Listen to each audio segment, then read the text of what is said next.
Bad Boys for Life, premier film de cette semaine dans Cinécast. Le troisième volet de la saga Bad Boys, 25 ans après le premier. Le deuxième était sorti en 2003, donc 17 ans plus tard. Alors, what the fuck, j'ai envie de dire, pourquoi avoir attendu aussi longtemps Will Smith dit sur tous les plateaux de télévision que c'est parce qu'il voulait avoir le bon script. Forcément, il est là pour vendre son film, il va pas vous dire l'inverse. Parce que j'ai besoin de pognon. En tout cas, Martin Lawrence avait certainement besoin de pognon parce que lui, il appelle Will Smith chaque année en mode hey, Will, franchement, je prends du poids chaque année, ce serait peut-être le moment de faire Bad Boys, non, tu penses pas? Ça se voit dans le film d'ailleurs. Oui, ça se voit dans le J'ai film. besoin. Donc, ils ont écrit le rôle de Marcus autour du fait qu'il a bien changé, ça c'est sûr. Et donc, Qui pouvait plus courir, plus faire de cascades, plus faire grand chose. Bad Boys for Life de Adil El Arbi et Bilal Fallah. Adil et Bilal, comme ils disent maintenant. Oui. Parce que c'est crédité comme ça. C'est qu'ils ils se sont dit, attends, on va pas se casser la tête parce que les Américains, pour qu'ils retiennent nos prénoms et noms de famille, il vaut mieux qu'on. En plus, aux États-Unis, on sait bien les clichés qu'il peut y avoir à Hollywood. Donc voilà, ils se sont dit, Adil et Bilal, c'est plus facile. Et donc, de quoi parle ce Bad Boys for Life? Vous allez comprendre, c'est assez simple. Mike Lowrey, qui est le personnage joué par Will Smith, est toujours le flic, tu sais, le flic de Miami, quoi, en gros. Hein, le mec qui fait du sport, qui la gâchette, bulletproof Mike, c'est comme ça qu'il l'appelle. Hein, donc, l'homme qui ne peut pas prendre une seule balle. Easy Trigger. Voilà, le mec avec Gâchette facile en plus. Exactement, gâchette facile. Enfin voilà, le type, le flic qu'il faut pas emmerder, qui a des vieilles méthodes, qui plaque les gens au sol. Enfin, voilà.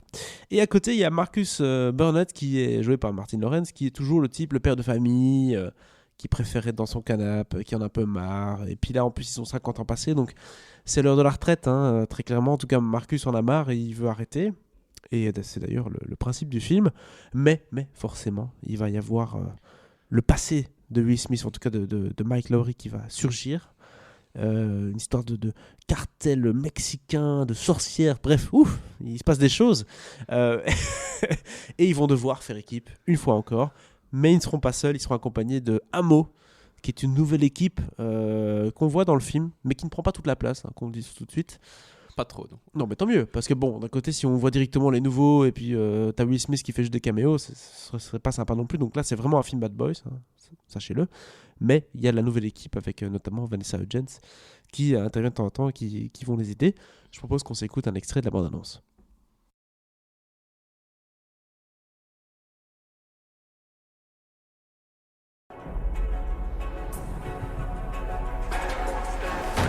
Hey! Oh, fais chier! Oh, la portière, putain! Oh, tu la décabosseras en moins de 2. Non, toi, tu la décabosseras. Rappelle-toi, hein, on toque et on cause. Ouais, toc toc! Police de Miami, bouge pas! Eh, mais t'as zappé, on toque et on cause. Tes mains derrière la tête, mène-toi. Je négocie. Je vais pénétrer l'âme de cet homme en douceur. Quoi? Prends-en de la graine. Monsieur, je sais que vous êtes terrorisé, c'est vrai. Tu l'as pénétré assez profond, tu crois? J'en ai ma claque, Mike. Je raccroche. Et voilà, c'est reparti. Tu veux qu'on se souvienne de toi comme du flingueur en t-shirt moulant? Regardez-moi ce foutoir. C'est un carnage. J'étais pas tout seul! Vous avez descendu personne. Oui, c'est vrai, j'en ai descendu quelques-uns. Ouais. Merde, putain. Merde.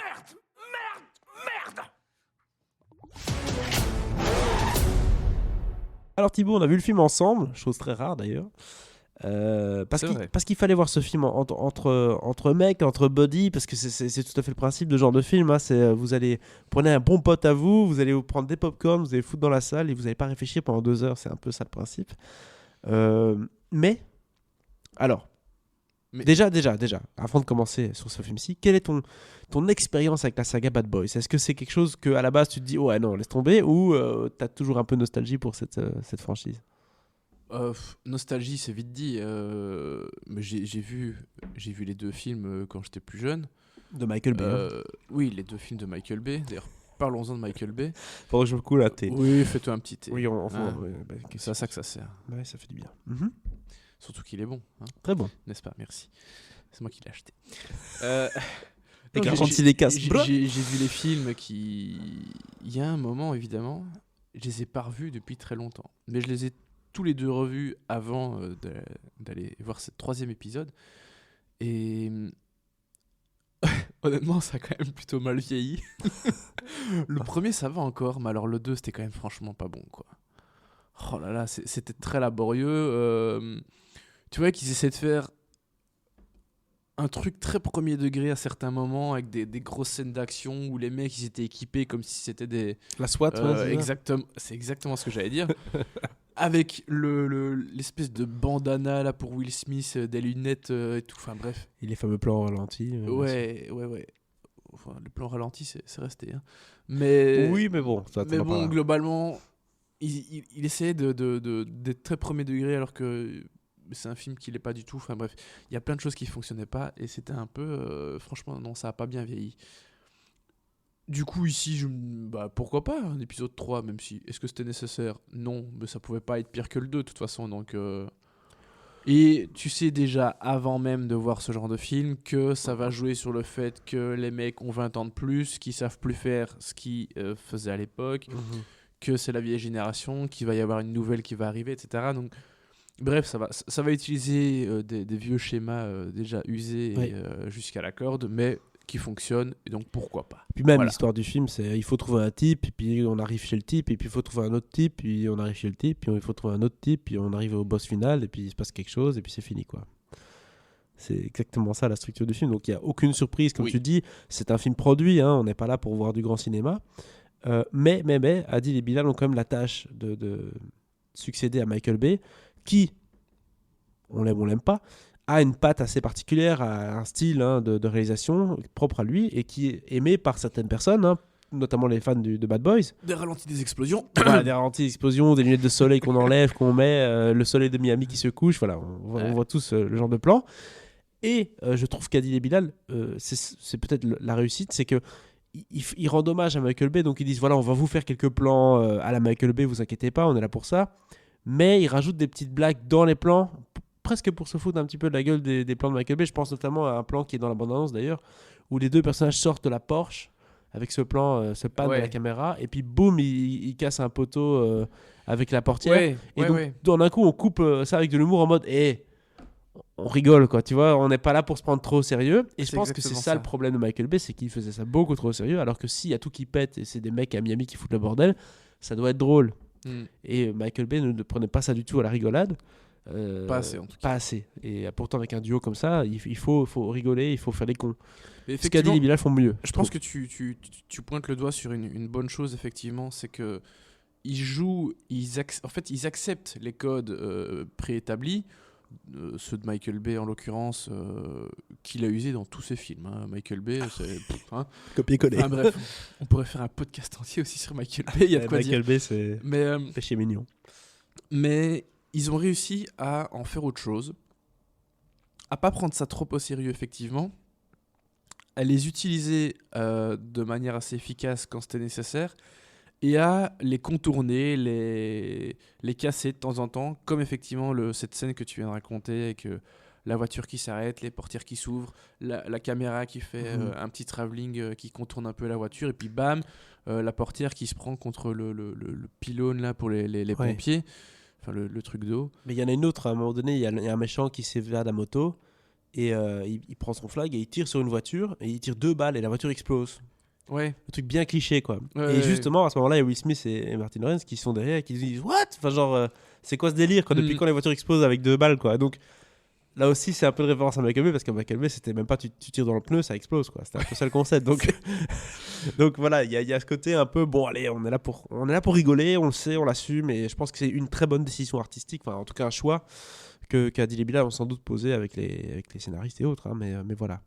Il y a un point pour lequel j'avais un peu peur avec ce film, c'est au niveau de la mise en scène, parce que je trouve que dans Black principalement, aussi dans Patser, enfin dans Gangsta, mais surtout dans Black, et j'ai pas vu leur premier film Image malheureusement, mais je trouve qu'il y a une mise en scène assez forte, avec un très très gros boulot de leur chef opérateur, Robrecht Eivart, qui est aussi le chef opérateur de Bad Boys. Qui est venu bosser avec eux. Ils ont quand même pu avoir certains de leurs techniciens habituels, ce qui est pas mal. Et je pense que lui, c'est celui qu'il fallait absolument avoir, quoi. Et j'avais un peu peur parce que on sait ce que c'est, les Bad Boys et tous ces blockbusters hollywoodiens. Tu places ta caméra là où tu peux la placer, et tu fais un truc pas trop compliqué, et voilà, quelques explosions, un petit travelling, un petit plan aérien. Champ C'est quand même contre assez, champ, voilà. c'est assez codifié. T'as pas le temps de faire du David Fincher, quoi, sur ces Et films-là. ouais, c'est ça. Tu peux pas aller dans le Mhm. truc très hauteur. Voilà. Oui. Alors, je suis pas en train de dire que Adil et Bilal sont des grands cinéastes d'auteur, de cinéma d'auteur. Non, mais ils ont un Mais style, quoi. Ils ont le style de Ils ont l'action. quand même réussi à pas trop se faire bouffer par ce truc hollywoodien. Je trouve qu'il y a des choses assez sympas au niveau des plans. Donc voilà, ils ont pas, tu vois pas l'identité Adil et Bilal en regardant Bad Boys, mais ils ont réussi à faire un truc quand même plutôt bien torché, Mhm. qui est pas du bête chant contre chant classique. D'ailleurs, je trouve ça bien parce que quand ils en font des chants contre chants, il y a toujours un petit quelque chose qui m'a fait Ouais, tiens, mouvement ou... ouais, un peu un petit mouvement de blocking caméra ou aussi, quelque chose. ouais. Ouais, j'ai trouvé qu'il y avait des choses assez sympas à ce niveau-là. Donc voilà, d'un point de vue mise en scène, d'un point de vue cinéma, ils ont quand même réussi à pas se faire bouffer Ouais. par la machine et par le gros côté prod, parce que bon, c'est quand même Jerry Bruckheimer qui est derrière, C'est faut ça. pas C'est l'oublier. pas Monsieur Dantel. Hein. Donc, même si il est plus du tout à l'apogée de sa carrière, ça reste quand même un grand monsieur Du cinéma. de la production Hollywood. Donc Mais, voilà, de ce côté-là, bravo quand même. Oui, et puis voilà, ils ont réussi à respecter le budget et à faire le tournage dans les temps, ce qui n'a pas été facile non plus, sachant que par exemple Martin Lawrence ne veut pas travailler plus de X heures par jour et des trucs comme ça, donc c'est pas toujours facile. Mais ce qui m'a aussi plu, bon, les scènes d'action sont pas ouf. Il y en a aucune où tu dis ah ouais, waouh, ça c'est fantastique. Enfin, c'est clair. Bon, d'un côté, le film précédent que j'ai vu au cinéma, c'est 1917, donc c'est très compliqué de comparer la mise en scène de scènes d'action.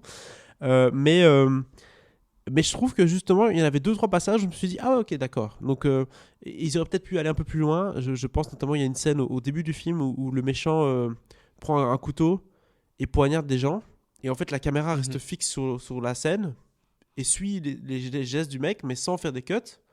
Et donc, on a des trucs très violents, très rapides, où il donne des coups de couteau super rapides et il se retourne et il tranche une gorge. Enfin, c'est assez impressionnant. Tu te dis, voilà, ça va vite. Pareil, quand Will Smith aussi, à un moment donné, arrive, il prend un type, il le prend. Et il tire à travers le type. Enfin, c'était la what. J'ai pas l'habitude de voir ça dans ce genre de film. C'est vrai que pour un bad boy, c'est quand même relativement violent. Ouais, ils y vont quoi. Donc ils se font plaisir clairement sur les scènes d'action. Vanessa Hudgens aussi qui joue un rôle assez badass dans le film. Et notamment cette scène où elle intervient avec Will Smith et elle rentre dans un bâtiment et il y a une vue depuis un drone et tout, qui est assez pas mal foutu. C'est vraiment une intervention de la SWAT à deux presque. Il y a ce côté un peu, on suit bien l'action. Donc je me suis dit, ah ouais, ok, ils savent y faire. Donc à mon avis, s'ils font encore 2-3 films comme ça d'action, ils pourront vraiment se faire la main. Je pense qu'il y a de quoi faire pour eux. En tout cas, j'ai espoir. Ouais, bah c'est vrai qu'il y a 2 scènes d'action principalement qui sont un peu au-dessus du lot, je trouve. C'est effectivement cette scène, juste Will Smith et Vanessa Hudgens qui est dans un garage. Assaut, quoi, ouais, c'est ça. Garage, un hangar qui est plutôt bien. Et la scène finale dans cette demeure, ce palais. Là, t'es dans Fast and Furious. Qui est quand même, ouais, un Ah, peu. attends, le mec, il prend sa main, paf, il pète le toit avec sa main, et il tire le type par le toit. Attends, Il y a des trucs un peu ridicules parfois. Bah, c'est très tu exagérés. sens qu'ils sont inspirés de Mais Fast and Furious pour certaines choses. globalement, il y a. Non, mais il y a des choses sympas dans. Enfin, déjà, le décor est génial. Je trouve qu'ils en font des choses très intéressantes. Oui, Donc voilà, il y a quand même 2 scènes qui ont un peu de la gueule niveau oui, bien action. sûr. Bon, il y a plus d'action que ça, mais voilà, je trouve que ces 2 scènes-là particulièrement étaient pas au-dessus du lot. Tellement d'action. Hein. Non, quand mais y penses. c'est plus. On est quelque chose dans quelque chose de plus violent, un peu plus. Enfin, c'est pas trash. Mm. Ça reste entertainment. Hein. Ouais. Mais je trouve que oui, ils ont quand même été relativement loin, entre guillemets, Ouais. pour un film comme Bad Boys. Autre chose qui est plutôt positive, mais en même temps c'est un négatif, c'est un peu, un peu des deux.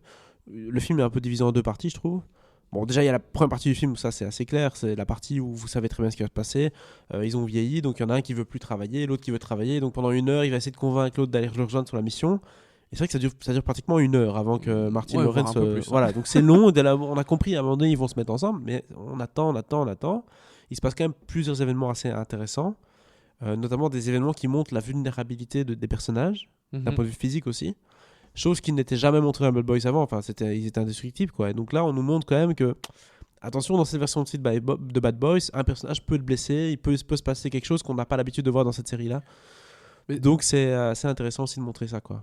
Alors ça reste léger quand même, mais c'est vrai que comparé aux 2 autres films, il y a quand même un peu plus de psychologie, de développement des personnages.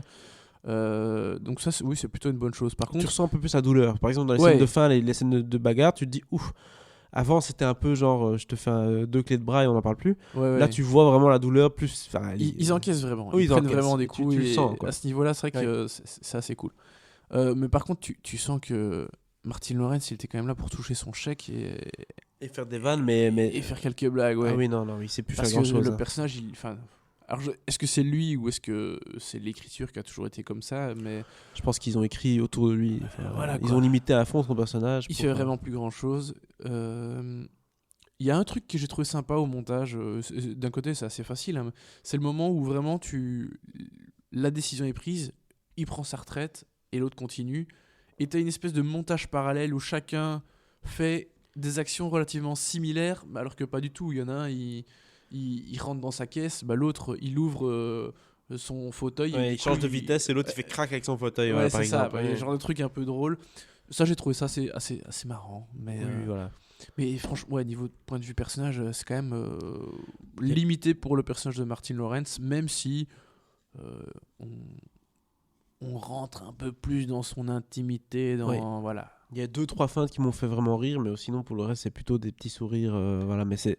Il y a plein de clins d'œil Oui. aux 2 premiers épisodes. Ouais. Alors, si j'avais pas revu les 2 films la veille, j'aurais pas pu te les dire. Ouais, c'est sûr. Mais quelques trucs quand même. Et puis il y a quand même l'inspecteur, le capitaine qui est de retour. Ça Oui, m'a il fait est là. vraiment plaisir. Toujours avec ses problèmes de. Mais tous les personnages, hein, C'est parce un que drôle même de le giratoire. type que la fille de Martin Lawrence, elle a un date avec un type dans le Ouais, 2, ouais. c'est les mêmes. Son futur mari, tout à fait dans le film. Ouais, Donc ils voilà. sont toujours là. Je pense qu'on a fait le tour de la question. On va pas commencer à parler des acteurs en particulier parce que c'est pas. Il y a rien Non, de bah, folichon. Will Smith retrouve un premier rôle qui va peut-être sauver un peu la face là. Il a parce fait que ces Gemini dernières Man, années, récemment. ouais. On a fait un truc sur la carrière de Will Smith, je pense, il y a quelques pour oui, la tout à sortie fait. de Gemini Man. Effectivement, ces dernières années, c'était quand même assez pauvre. Et à chaque film, il espère que ça va redémarrer. Je pense que celui-ci a vraiment le potentiel de redémarrer un peu le truc. Oui. En fait, je pense qu'il y a un truc qui colle. En fait, Will Smith, pour moi, le problème qu'il a, et on en avait parlé un petit peu, c'est que il a plus de 50 ans et il continue à faire comme s'il en avait encore 25. Et c'est parfois un peu embêtant dans son style et tout. On dit, bon, allez, Will Smith, allez, arrête un peu 2 secondes, quoi, tu vois. Ouais. Sois un peu sérieux. Mais dans ce film-ci, justement, ils en jouent. Et donc, du coup, c'est plus sympa parce que tu dis, bon, allez, maintenant, ils en jouent que c'est clairement un type qui est un peu has-been, ou en tout cas qui pourrait être has-been, mais qui veut pas l'être. Et donc, du coup, c'est un peu un clin d'œil à son propre statut de star, en fait. C'est ce qui est assez intéressant. Voilà, je pense qu'on a tout dit. On a relativement bien aimé le film. Oui, on s'est bien amusé. Pour ce que ça faisait le job, tout à fait. Hein, donc, Écoute, je l'ai dit en début, ça pouvait pas être pire que le 2. Effectivement, c'est pas pire que le 2, c'est largement mieux. Est-ce que c'est mieux que le 1? Je sais pas, parce que avec le premier épisode d'une saga, t'as toujours ce côté, c'est le premier, c'est la découverte, etc. Ouais. Mais honnêtement, oui, c'est le même niveau, c'est peut-être supérieur. On verra ça dans en quelques tout cas, ça a années. été actualisé. C'est un peu plus un micmac de ce qui se fait aujourd'hui. Ouais, Fast and Furious ou autre, c'est un peu le même genre de film. c'est un bad boss qui tient la route, Exact. qui est assez agréable à regarder. Donc, on lui donne 2, on va pas pousser non plus. 2 étoiles à l'échelle de Cinécast. Faut pas déconner. Mais Exact. on a passé un chouette moment entre potes avec des Maltesers et une petite boisson. Et voilà, c'est tout ce qu'on voulait. Et quelqu'un qui est rentré à 40 minutes à la fin du film. Soit. Qui était venu pour dormir. Je pense disons-le aussi. clairement.